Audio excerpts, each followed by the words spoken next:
Hey guys, how's it going? Dillpickle150 here. Welcome to Depression Quest, and this is the game I was talking about in the earlier video. If you did not watch this, I'm warning you again. Do not watch the video if you have depression. It'll make it worse.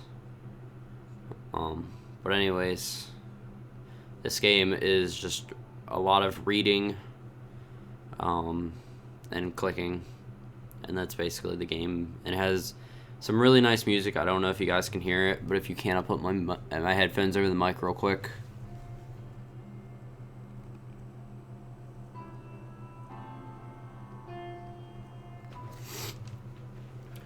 That's basically the music throughout the entire game.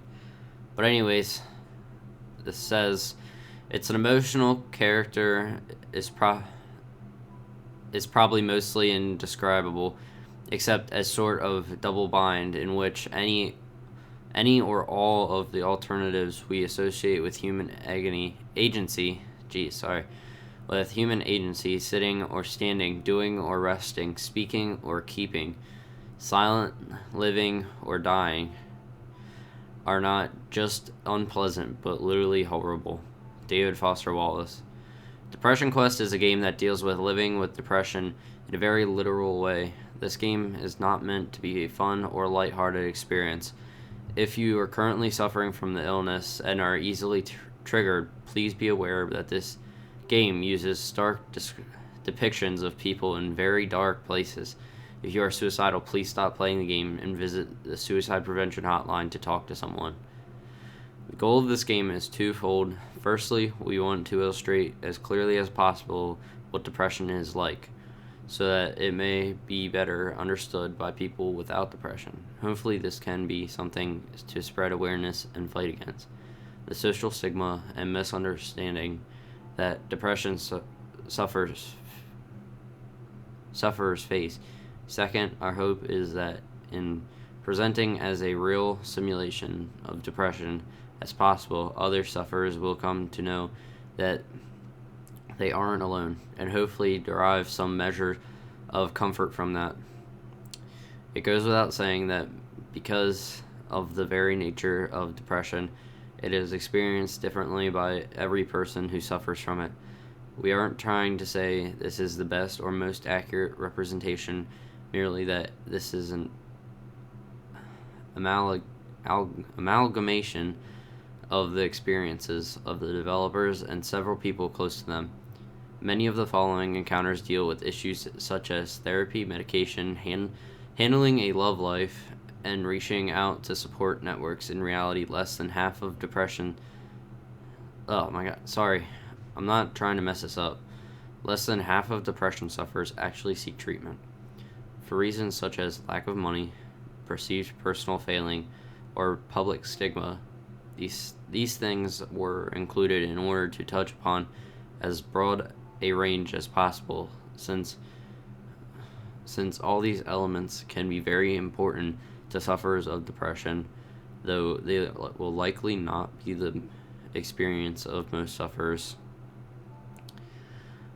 It's important to recognize that not everyone with depression is so lucky. Many people with the illness don't have a lot of luxuries that we have in this game.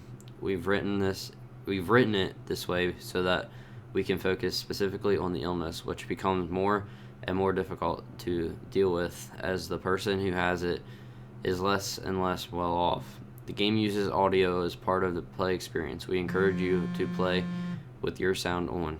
Sorry about that. And then, I don't know if you guys can see it. Let me move this thing down.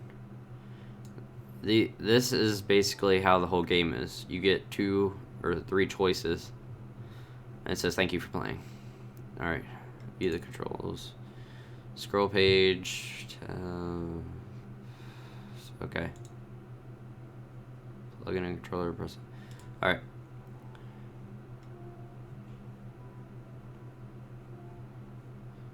I don't know how to get out of this. Oh, there's some good. Alright. Let me try to move this so that you guys can see the whole thing. It is early on a Monday morning. You are a mid-20s human being. You have a significant other named Alex, who you are rather fond of, that you have been seeing exclusively for the past few months.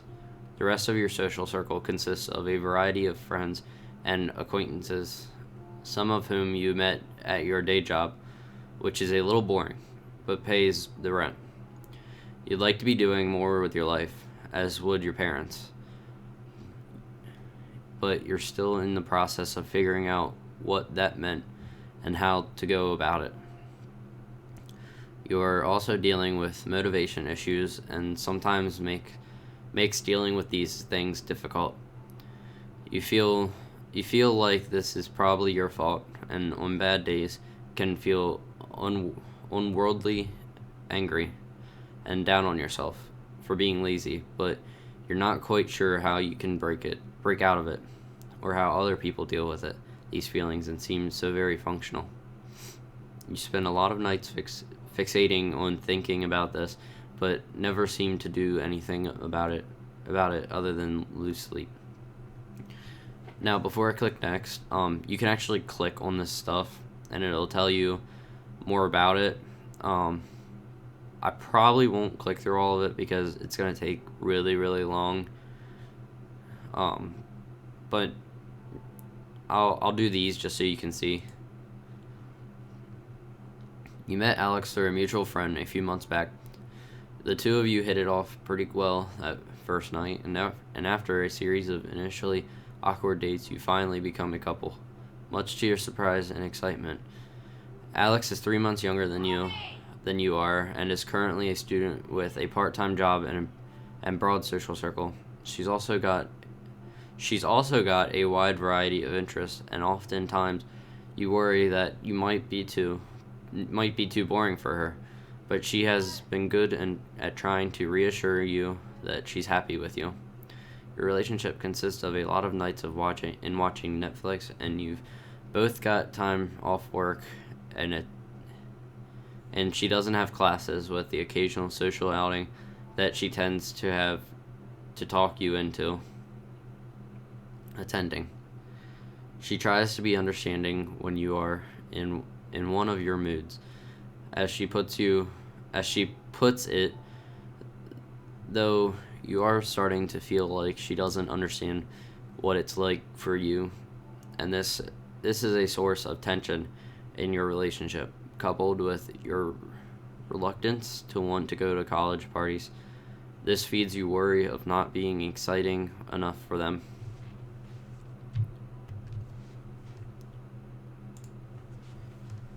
So that's basically what happens when you click on these. It just gives you a little background information. I think the one with the parents was just saying that they want you to do more and just stuff like that.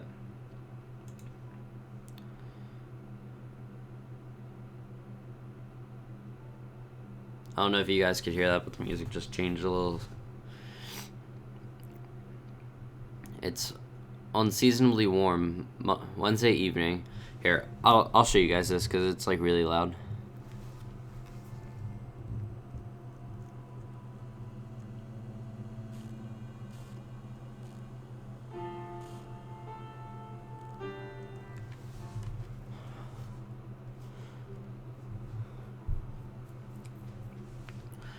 We spent the past several hours at work. Or you've spent the past several hours at work. The past week or so, you found your job motivation flagging more than usual. You've been in a fog practically all day today, simply going through the motions without realizing even what you've been doing half the time. And yet, time seemed to be moving at a half speed. You're so checked out that wait, where was I? You're so checked out when your boss approaches you to tell you that it's dead and you can go home early, it barely registers. Alright, I'm going to pick this up in a second episode, which will be up there. All these episodes will be uploaded at the same time, so I'll see you guys in that video.